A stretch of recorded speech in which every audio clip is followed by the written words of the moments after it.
Doing well. This weekend was a blast. I really spent some time just unwinding from work. I'll tell you, things that are on my mind is capacity, and attention, right? And I'm trying to admit to myself the capacity I have, and then take a look at who's getting my attention, right? And did I plan for that or what? Anyways, it was a fun weekend. I had some real close friends over for dinner, and that was pretty epic. I got to have my dad's famous St. Jacques Scorquille and twice baked potatoes, and I cooked Chateaubriand. It was fantastic. We ended it with macaroons, but not just any macaroons. Now, this is a shout out to a local spot in Durham, but Rose's. Wow, check them out, because not only do they pack a punch with flavor on their meals and their entrees, but their desserts are, I have never seen a creme brulee macaroon, and I am a creme brulee fan. Now, you may know about a local spot. Now, I'm going to forget the name, but literally my wife's grandmother, she's Italian, and they don't say these things lightly, but they go out to this one specific restaurant. So if I remember it before the end of this, chat, I'll let you know. But apparently they have the best creme brulee in Jersey. But anyways, how was your weekend? It was great, man. A lot of celebration this year. First of all, my wife and us, we're bringing our first child into the world. She's 5 months pregnant.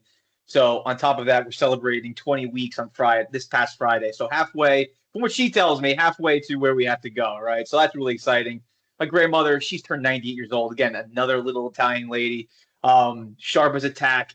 Really can't walk too much or hear or see, but once she gets talking, it's like an engine. Once it turns on, it gets nice and hot, and it rumbles, and she's a kick, man. She even gets more sharper, actually gets older. That's crazy. You're saying 90 years old, but other than that, it was just one of those great weekends. And you go back to capacity, right?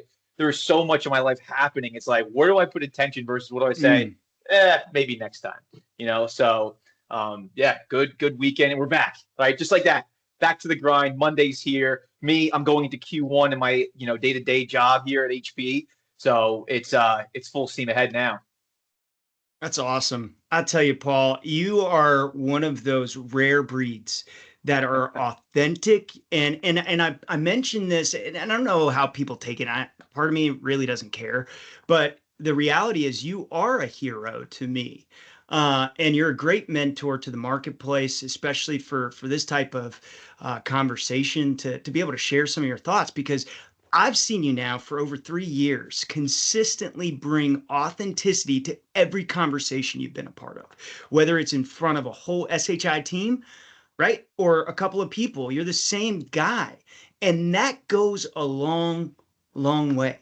And guess what? You're gonna stick in my head as one of those guys I look up to for so many different leadership quality things in areas, especially with how you handle being an alliance manager to SHI, and really just connecting that relationship, sellers to, what different resources and tools. And again, this, today, just for anybody, tuning in and listening, you may or may not hear this part of it, because we do shorts of these conversations on LinkedIn to make it a little bit more palatable for folks, but the full conversation will be on Vimeo. But the purpose of this is to bring a little bit of tangible value to the marketplace, right? I think a lot of us, we spend a lot of our time focusing in on ways to be able to, communicate the beauty of our products, right? And delight our customers with them, see problems solved, all of those things. But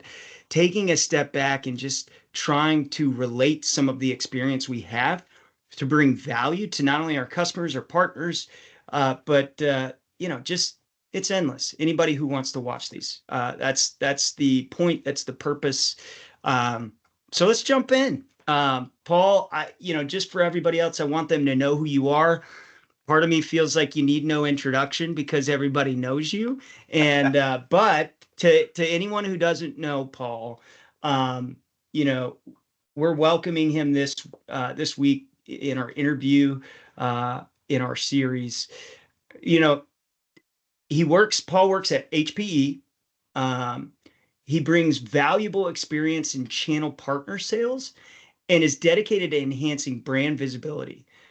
In our conversation, we're going to explore how mastering the smallest details through precision training can lead to significant breakthroughs. Well, Paul, let's jump in.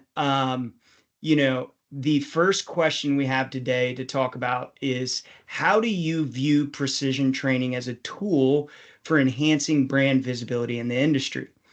And maybe can you share an example of where focusing on small details made a substantial impact for you? Uh, Yeah, no, for sure. That's a great question, right? You have to look at what I do day to day. I am in a really great role where I'm in the middle of two sales organizations that ultimately deliver a joint plan to a customer to go and transform their IT, right? And that can be utilized in a very, very dangerous way, in the best way possible, right? You have to take two different kind of worlds, combine them together, and go forward where it's tough, right? I am in a very saturated, competitive marketplace where Hewlett Packard Enterprise competes with a lot of different manufacturers, do a lot of the same things. But it's the people in within those things that make it even better. Now, for my role, I have to enable the channel. I have to bring along sales. And painting a picture or a story of a go forward campaign can be a lot. And if you look at my dedicated channel partner is SHI International, huge global national reseller, right? These salespeople are looking for the data on the account, especially if they're prospecting. And the ability of HP being such a big company and being around for so long, there's been at bats and you can paint a picture of a story through wins and losses or previous conversations where you grab that, you provide that data ahead of time. All of a sudden now we have a instant success that hey, we can create a persona, right? Versus hey, maybe throwing something at a wall and hoping it sticks. That's the worst, right? When you look at like prospecting and things of that nature, some folks of the old generation slanging and banging the phone, reading off a call script, they're going to go so far. If you take a step back, understand the customer from the good, the bad, the ugly of an account or anything within, from even a reference point, you create a persona to bring to the customer. Now you're getting right past everything, going into the pain point, understanding the value. But it starts off from the beginning, right? And again, going through and finding those little intricate pieces of data to help create that story. So good, Paul. One of the things I've been thinking about the last couple of weeks, and it comes up in these conversations. So I mean, sorry everybody, but Steve Jobs, what did he bring to us? And I've been thinking about this. He brought to us this concept of don't spend all of your attention just vomiting about your product. How do you want people to feel about your product? Maybe that's a better question. And then the other thing that pops in my head is like, what's the benefits? Like, how is this making the person's life easier, better, more efficient? Are you thinking through those things, right? Really, really helpful. You mentioned data, and when I think about precision training, I think data-driven insights. Utilizing assessments and analytics to identify where those gaps are in knowledge and skill, and then allowing that for more targeted interventions and ongoing adjustments. But very, very helpful. Um, so yeah, what do you think are some specific details that are crucial in driving results? Specific details to drive results. So it's got to be attention, right, to the Mm, smallest things where you have to stay organized. I am a big believer in organization go a long way, especially no matter what organization you're in, what kind of role you're in, you probably have a lot on your plate where you can do a lot of different things, but getting back to certain points and staying organized to then move forward with certain things, I feel like people in anywhere often lack, right? For example, in my case, I cover half the country, support almost 600 salespeople, plus their customer base of anywhere from 10 to 15 per account executive, right? Now, think about that. I have a conversation with you, Josh, today. If I don't collect that data and be able to reference it back at a later point, we talk again, I'll mm. forget everything that we talked about. But staying organized to the point of, hey, when did this conversation happen? What was a topic of it? What was some high level notes on it? And when was the last time it happened, right? So now when you circle back, you follow up, staying organized, I think, is a huge piece that is a very much lack, right? Yeah. And it keeps everything clean. If it makes any sense, keeping it clean where it's no fogginess, there's no smoke you have to get through to get back to the conversation. Staying organized will get you back to that conversation where it left off, where it almost feels like, hey, we might have talked for 100 days, but it feels like we just talked yesterday because you're right back to where we were from everything you collected. Oh man. Yeah. So the details matter. I've heard it said the devil is in the details. Whoa, it's so true. And the details, there's details you remember and details you don't. I mean, we all know that. I mean, you talk about being married, having a kid. Well, that starts to become more and more as you add on the responsibilities, the things you remember that your wife says, the things you don't, right? It's very real. And writing those things down and it becoming one of the things that since the beginning of the year, Paul, just getting into those healthy rhythms, like and that's what I've been thinking about in many ways. That's one of the benefits and values I'm trying to give through this LinkedIn series is just sharing some of that, right? When I start to have awareness, right, and it's making this much of an impact, wow, let's give that to other people, right? And share that with our partners, with our customers, with our friends. So yeah, for me, it's really been pivotal to have those rhythms of organization. And it's a lot of work though to get there, Paul. But once you do, whoa, then it's just like, and I keep referencing it because it's so helpful, but like I eat four eggs and a half of avocado every morning because that's why my coach said, hey, this is what's going to get you the results. So just do these things. I don't know. Does that resonate with you? Yeah, Here you no, 100%, because you never know when the phone's going to ring. You never know when a fire drill is going to happen or you have to respond. And you never know sometimes dealing with a lot of different people or and on the sales side, dealing with a lot of different customers. You never know what's going to come from the other side. Being able to have a reference point back to that, whether it's a person's name, a topic. Hey, we talked 2 weeks ago. Being able to get back to that and immediately look and again dive into it by a little things, little details, yeah it'll avoid a lot of extra cycles where yeah sometimes people, you'll deal with have certain conversations and folks would be, well, what was this about again? That's the worst. We get caught off guard, or you get caught up in a "I got you" moment. The worst, and that is what I strive to avoid. Where you'll never be able to tell me about my business because I know everything because of my organization. Again, it's a little thing, little piece. Organization goes a long yeah way, and it can stretch. And there's so many different things that make either your day to day, what you do outside of work, but also impacts your work. Now, think about what you said about waking up, having that healthy breakfast, right? Staying on it, creating that constant. That will impact your day to day with work because it's going to transfer over, and then it's going to go the opposite way too, outside of work into your day to day. Staying on key, staying organized, and staying on track. Huge, huge, huge, huge. And even last night, I think of the dinner, Paul, that I made, right? And this is what's so amazing because I look at all the components, all right? Like I got to get the meat. I got to get I got to account for my dad doing the potatoes, make sure he's got everything he needs. Oh yeah, cork keel. Okay, he's got that taken care of. Great. I've confirmed. I call ahead of time. I make sure, hey, did anything come up? All of the things you've got to do for an event to go well, right? But all of that is the preparation.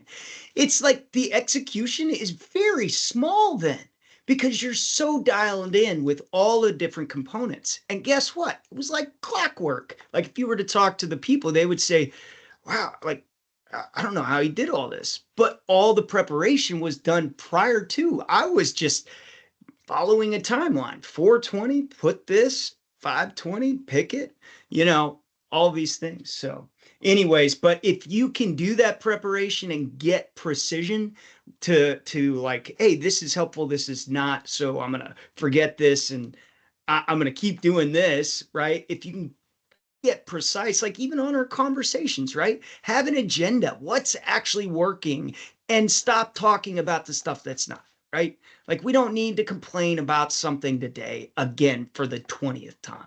Like just figure out a way to work within the system and get something done, right? Like that's how we'll be successful. It's getting things done in the real world. I mean, what do you think about any thoughts there before we move on? Yeah, preparation, especially in my role, I've seen, I've been doing this now. I've been at HPE in the channel as a dedicated account manager for 5 years on November 12th. And you look around on LinkedIn and things, and that's making me almost a fossil when you look at it. At the same company, 5 years, similar role, but different business units within the organization, constantly learning. But again, doing the preparation work where over probably the last 2 years, I've done a lot of different things that hits the easy button. Have you ever seen like the old Staples commercials where it was easy, right? The red like dot like light. Yeah. You hit that, right? You can Yeah, understand in my life, I'm trying to bring strangers together and make a great first impression so that moving forward, everybody's got a brand created and everything's top of mind. That's hard to do, especially in the IT industry where everybody is competing. Everybody is trying to go and do and win, but things stand out. In preparation, what I love to do is I love to grab everything ahead of time, get folks aligned, understand if they have an account set, what it's aligned to, but go further than that. Not just pull in who their peer is so that, hey, when we meet and we go through and we strategize on how we can go to market together, who is all kind of what account, whatever. That was only go so far. But what about taking it further into preparation? Understanding the account that I'm doing ahead of time, understanding it from an SHI point of view. What are they selling into the account? What is HP or what kind of conversations has the HP account team had? Putting that together and again, creating a persona ahead of time. So now in preparation, getting these strangers to meet for the first or second time because you can work with so many different people in this industry. Now you have an account. You have who your peer is. You have what the persona is to go and attack from the prep work, where usually those things happen after. And think about the time now that you've lost and the brand awareness that is gone because it's been 2 weeks since we had everyone together enabling, strategizing. But when it's done ahead of time, it's already on paper in front of folks, you can hold people accountable. Quicker results, shorter term. And again, that first impression from the preparation can go a long way. One of my old football coaches told me this, and I'll never forget it. You have one try to make a good first impression. Yeah. That's it. So doing that, preparing ahead of time, and doing the work for everybody goes a long way. But it's a grind. So the preparation, the precision training around that, huge value. Yeah. Yeah. Oh man, so good. Lots of helpful content there.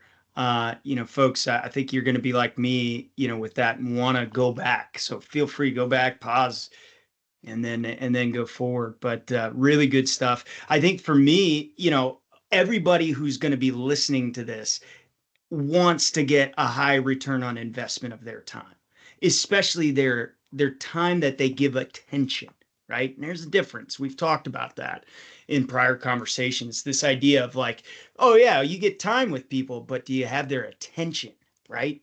And that's the thing. I've been in meetings where folks are checked out. You're like talking to a wall, and at some point you're like, when are we going to stop this? But yet we still find ourselves in those situations. It's tough, man. Yeah. So I just want to just touch on that very, very quickly, yeah. Right? Coming from both ends where I've been at a reseller, I've been at an OEM, I've seen people come in and have conversations and try to present and talk. It's so much because everybody wants to get what they have to offer out in front of you. You have to understand, right? What are things that actually going to help those people? I'll never forget coming out of training at SHI. I was an account executive there and forgetting everything that was taught to me because there's just so much shoved into your head. You have to go and do it. And it's like, what do I do here again? But taking a step back and giving what is needed, right? People don't want to be sold. People don't want to be talked at. They want to talk with. And again, taking a step back and shrinking that to tangible data that they can then get out themselves will go a long, long way. Yeah. Yeah. Well, and this moves us, very good, very well into, some other ideas, some other conversations we can explore here. Here's, a question. What challenges have you encountered in implementing precision training, and how can we collaborate to overcome these challenges? For me, I'll just share a thought just to get the juices going on this. But, the beginning of the year, and I'm using this as an example just because it's so immediate for me, and I'm still living into the benefits and of being more optimal now. But at the beginning of the year, I mean, I was 196. I had a goal of, hey, like, I don't want to be 196 anymore. I'd like to be healthy. I'm not, giving in to I'm gonna have a dad bod for the rest of my life, right? Like, I want to have some muscles, and part of it was like, I was sitting at well, all right, I'll be a little vulnerable. I'll share this personal story, but I'm sitting at a table with my son. He's 6 years old, Samuel Arthur McDonald, by the way. But great guy. And but anyways, he's looking at one of our guests, and kids just say whatever comes to their mind, right? He's looking at him. He's like, "You have a bigger arm than my daddy." And I was like, "Oh no, I've got to do something." And I told Rod, who was my manager at the time at SHI, and he says, "All right, Josh, here's my coach. He'll get you in shape." And he did. It was putting these practices in shape. But here's the thing: there are challenges that come. Even just when you get the process down, it shifts, it changes. You have to be dynamic. Can't be rigid. So all that preparation really is so that when you're live and in the moment, whether it be a boardroom or having a conversation with your wife and she says something you didn't like or whatever, right? Your kids are going to do it too. What are you going to do? Are you going to yell at them? No. Well, you're not going to yell in a boardroom, so you're not going to yell at your kid, right? Oh, what am I going to do? Well, all that preparation is giving you all the juice you need to be able to be creative, to pivot in the moment. So anyways, that's a few different thoughts, maybe a little bit long-winded, but where do you fit within that? Where are the challenges you see coming up, and how can we encourage folks, to stay the course, right? With the things that really are going to be helpful.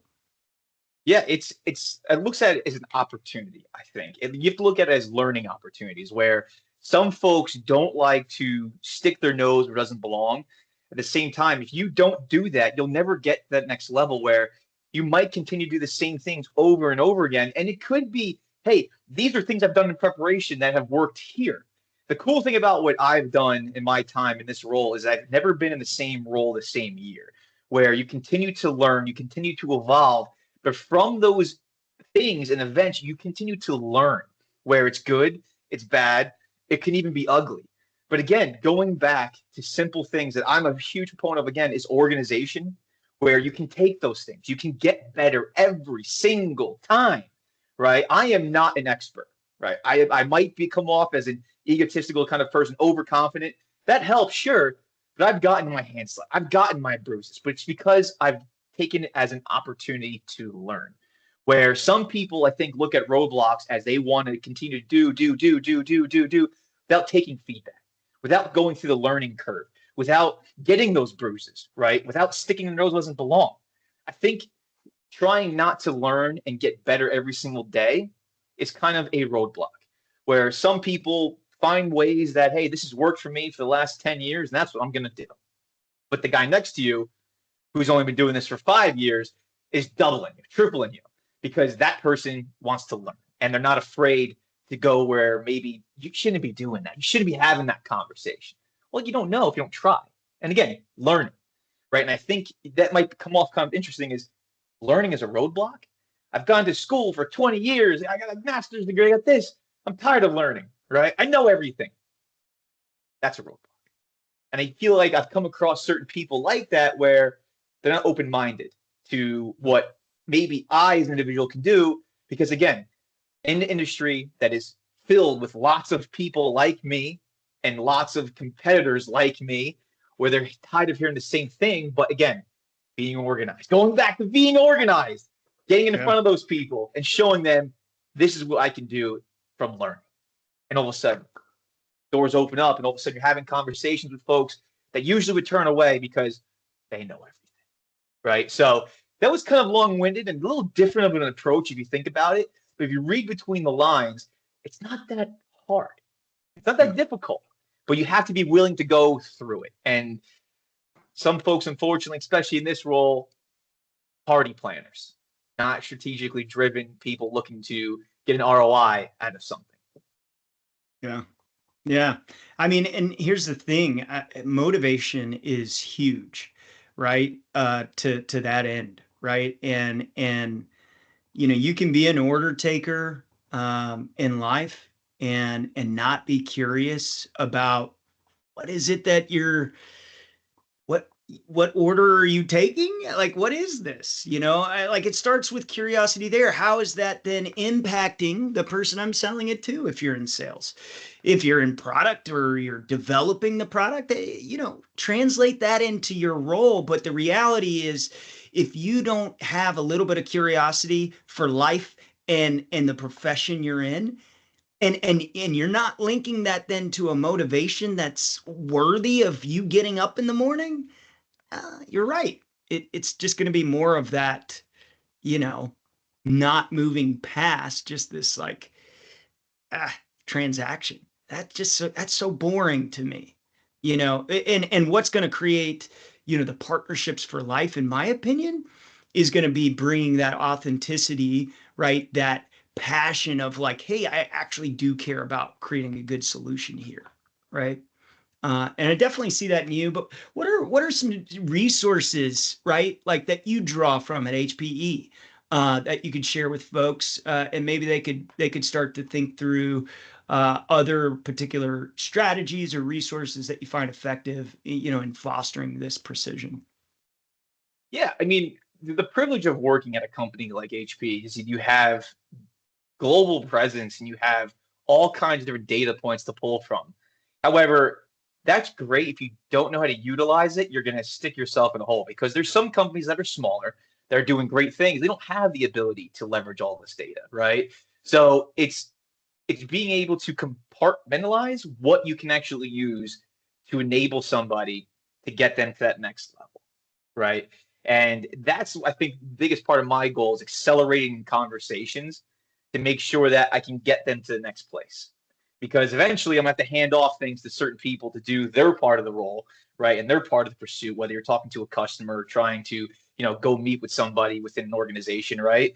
But being able to leverage data and spin it into actual English, right? Because you can get all kinds of things: install base, spend detail, propensity to buy list, right? You can get that from anywhere. Even smaller resellers have these kinds of things where it's been touched by an account, and it's been noted like, hey, they visited my website, right? Being able to take that data and compartmentalize into an actual strategy, right? Now that's easier said than done, right? Because you look at what I do. I'm a storage focused data center specialist, right? Very rich in margin.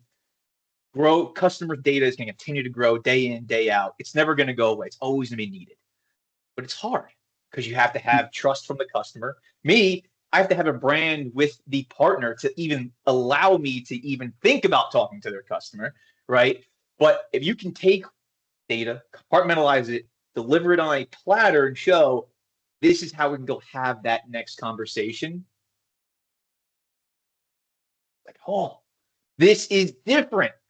This person wants to win. This person looking out for my best interest. It's hard to get there, but it's also easy, right? Because everybody wants it, but how do you compartmentalize it into a bundle? How do you use everything that is given to you? I have the privilege of working for such a huge company that we have all this great stuff, but utilizing it correctly. Yeah. Yeah. No, I mean that's really huge. Just to make a connecting point for anybody listening, last week one of the things that came out of that conversation with Jamie um, was that doing more things will help you learn more. And I really do agree with that. I think having a bias towards action is what we all should have. When I look at every successful person, they have a bias towards action, right? It means I'm not just going to sit here and wait for you to answer before I do something, right? I'm at least going to take into account a follow-up strategy, if I'm that strapped to you to get the answer, right? But having a bias towards action is definitely important. But I think having a bias towards action and then categorizing those things that are helpful and not, and like I said, sticking with the helpful things, taking the unhelpful things out, and really honing in on what do I need to attack, right? So that means you have to have an awareness of what you know first. And then you got to know what you don't know. Okay, where are those resources I can get the knowledge, right? So I don't think it's just a standalone comment where doing more things, you're going to learn more, right? But I do think you will learn a heck of a lot more by doing more things. And wow, if you can get into precisely what you should be focused on, where you should give your attention, then you will really be extremely more successful than anybody else, right? I just believe it. Well, Paul, I wanted to invite you to share any additional thoughts on this topic, discuss how we can support each other's goals in neutral and constructive way. Yeah. Yeah, no, listen, I'm very gracious for this opportunity.